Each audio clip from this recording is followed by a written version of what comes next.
All right, so if you go back to these problems, and we've already talked about these were in 7.2. Okay, the first step that we had for these types of problems were look to rewrite each side or each exponent using the same base.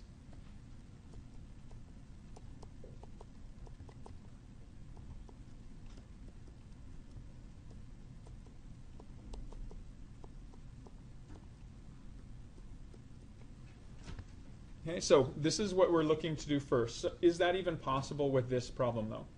No, it's not possible. So if this is the case, okay, so if this can't be done,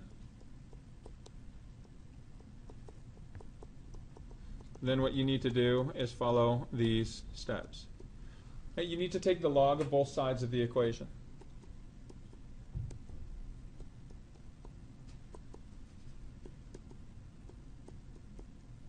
It doesn't matter if you take the common log or natural log. Okay?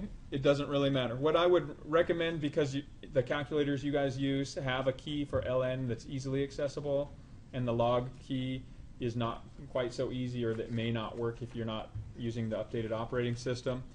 I would probably stick with ln unless you have an exponent with a base of 10.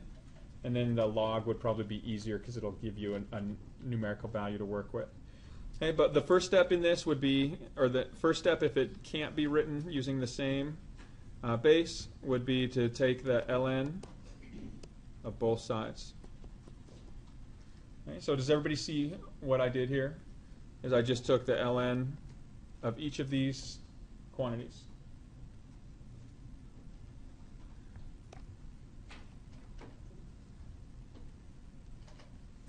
You're then going to apply the properties for logs.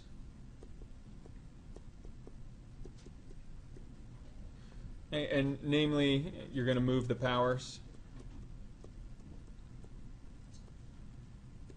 to the front of the expression. Okay, so we're going to take our x minus 2 and move that in front. And here we're going to take our 3x plus 2 and move that in front as well. Okay, so you're going to apply the properties of logs to move those powers out front. What we now have is an expression that has x in it, so we can start to manipulate the x's. And so the final thing to do here is to solve the resulting equation. Okay, so when we look at this equation now, we do need to get the x's out of these parentheses, so we're going to distribute the ln. So we get x ln of 6 minus 2 ln of 6. Distribute it here as well is set equal to 3x ln of 2 plus 2 ln of 2. So all I've done here is I've started to solve this resulting equation by distributing and getting rid of my grouping symbols. Now I'm going to combine my like terms. Since I'm solving for x, I need to get all the terms that contain x on one side of the equation. So I'll move them over to the left. So the x ln of 6 will stay. I'll subtract a 3x ln of 2 from both sides. That moves all my terms with the variable on the left. My 2 ln of 2 stays. And I'm going to add 2 ln of 6 to both sides. That moves all my constants to the right.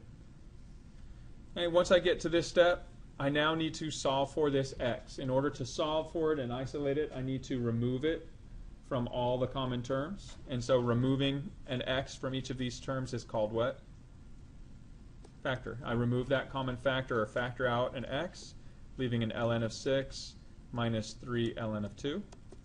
And that's all equal to the stuff on the right doesn't change.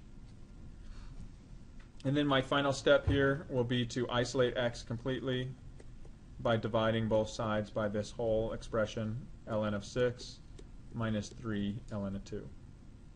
Okay, those cancel, and I'm left with my value for x. And now, when you come across these problems on your homework, you'll use your calculator to evaluate this. Okay, so let me show you what that would look like.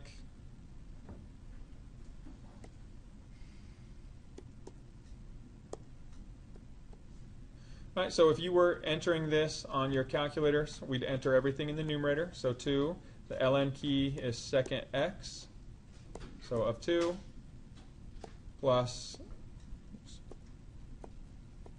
2 ln 6. So I'm going to close off my entire numerator. So I put that whole numerator in a grouping symbol. I'm going to divide by, and I'm going to put my whole denominator in a grouping symbol as well. So ln of 6 minus 3 ln of 2. I'm going to put a decimal there inside, so my display will give me a decimal. I also need to close off my entire denominator. Okay, and once I do this, I should get my solution, which in this case is negative 17.28 approximately. And that's my value for x.